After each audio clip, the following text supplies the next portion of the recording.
দেখো বন্ধুরা, আমি এখন রান্না করে চলে এলাম। এখন 11টার মতো বাজে। আর মেয়ের তো শরীরটা ভালো নাই, বললাম তোমাদেরকে। তো মেয়ের কাছে বসেছিলাম, মাথাতে জল পড়তে দিচ্ছিলাম।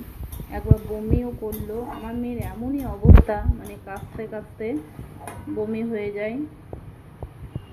আর আজকে সারাদিন বৃষ্টি পড়ছে, এখনও রান্না করে উঠতে পারিনি। এদিকে যে রান্না করছি, এখানে সয়াবিন, আলু, কাঁচকলা, বেগুন, লাফা দিয়ে একটা সবজি বানাবো।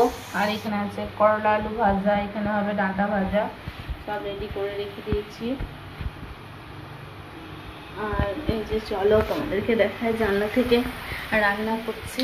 আর এই যে দেখো কেমন বৃষ্টি হচ্ছে, দেখছো? তোমাদেরকে বৃষ্টিটা দেখাচ্ছি, দেখো খুব সুন্দর লাগছে, তাই না? সারাদিন বৃষ্টি। আজকে তো মেয়ে স্কুলে যেতে পারেনি, কারণ শরীরটা ভালো ছিল না, টিউশনও যেতে পারলো না। মানে কী আর বলবো, বলার কিছু নাই। যখন হয় মেয়ে তখন এতটাই শরীর খারাপ হয়, সে আর বলার নেই। সাংঘাতিক ব্যাপার। যখন হয় না তখন হয় না, আর যখন হয় তখন বিশাল কিছু একদম হয়। তো আজকে সকাল থেকে বৃষ্টি, দুনিয়ার কাচাকুচো হয়েছে, কিন্তু মেলার জায়গার খুব শর্ট। রুমের মধ্যেই মিলতে হচ্ছে সব কিছু। আর তোমার রান্নাঘরটা তো আমার একটু ছোটো মতো। এই যে রান্না করা, দেখো এখানে জায়গা আছে, কিন্তু মানে এখানে বাসন রেখে দিয়েছি। এদিকে ধরো আমার রান্নার বাসন থাকে, ওদিকে খাবার বাসন থাকে। তো এই জায়গাটা দাঁড়িয়ে রান্না করা যেত, কিন্তু এই জিনিসপত্র রাখারাখি হতো না। যেমন রেখেছে এরকমভাবে রাখারাখি হতো না। ওই জন্যই আমি এখানে বসে বসে রান্না করি। অনেকে বলেছ যে বসে বসে রান্না কেন করি, তাই বলেছে আমাকে। তো সত্যি কথা বলতে ওখানে দাঁড়িয়ে দাঁড়িয়ে রান্না করা যাবে না, আর বসে বসে রান্না করতে বেশি ভালো লাগে। আর তোমার কি বলো তো, ভগবানের রান্না করলে মানে ওইখানে দাঁড়িয়ে রান্না করলে বাসনে পাঠিয়ে দিয়ে যাবে, নইলে কিছু হবে। ওই জন্যই বসে বসে রান্না করছি। তো তোমরা এখন কী করছো অবশ্যই কিন্তু কমেন্ট করে জানিও।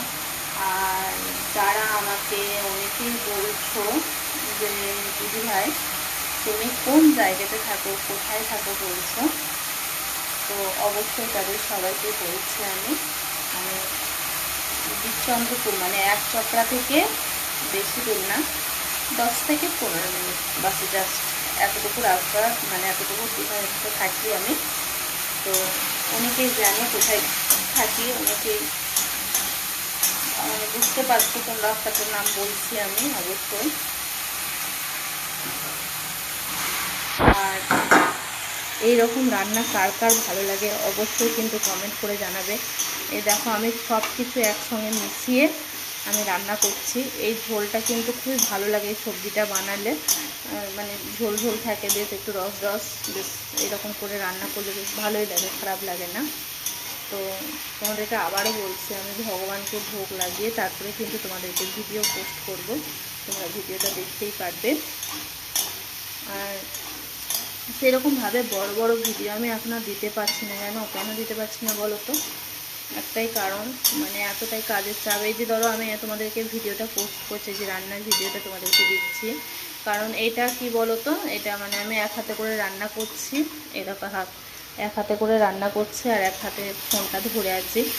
আর সত্যি কথা বলতে আমার সাবস্ক্রাইব অনেক, তারপরে তোমার ভিউ মোটামুটি ভালোই আছে, খারাপ নেই, কিন্তু এখনও পর্যন্ত সেরকমভাবে কোনো আর্নিং পাইনি। তো আমি এরকম আর্নিং না পেলে আমিও সবার মতো ওই রকম করে খরচা করতে একটু নারাজ। যেদিন পাবো সেদিন সত্যি কথা বলছি, সবাই যেমন এই ফোনে স্ট্যান্ড, ওয়াইফাই অনেক কিছু লাগাচ্ছে, এরকম আমিও করব, কিন্তু এখন কবে পাবো জানি না। সেই আশাই বাসে চাষা কথাতেই আছে। তো সেই সূত্রে আর আমার মায়ের মানুষটা তো নিচে শুয়ে আছে, একবার করে যাচ্ছি রান্না করতে করতে দেখতে কি করছে না করছে। আর ক্যামেরার জন্য কালারটা কিন্তু এরকম লাগছে। আর সত্যি কথা বলতে আমি একটু অল্প তেল মশলা দিয়ে রান্না করি, বেশি তেল মশলা দিয়ে রান্না করি না। আমি বেশি তেল মশলা দিয়ে রান্না আমার পছন্দ লাগে না। তারপর আমার মায়া মানুষটা আছে, ওই জন্য বেশি তেল মশলা দিয়ে আমি রান্নাটা করি না।